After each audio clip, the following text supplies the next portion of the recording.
Hello বন্ধুরা, তো আজ আমি দই চিংড়ি বানাবো। তো চলো দেখো, কাঁচা লঙ্কা, পেঁয়াজ, আদা, রসুন নিয়েছি, পেস্ট করেছি। নেওয়ার পরে কড়াইতে তেল দেব।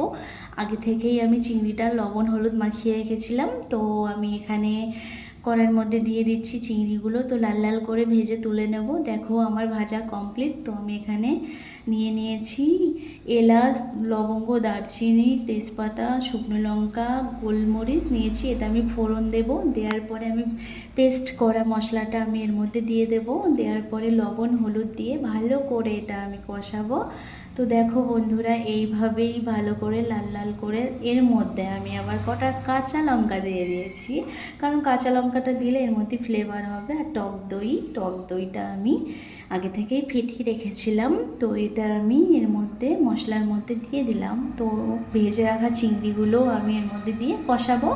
কষানোর পরে আমি এর মধ্যে সামান্য জল দেব, বেশি না, সামান্য জল দেওয়ার পরে কিছুক্ষণ ফোটার পরে আমি এর মধ্যে গরম মশলার গুঁড়ো দিয়ে নামিয়ে নেব।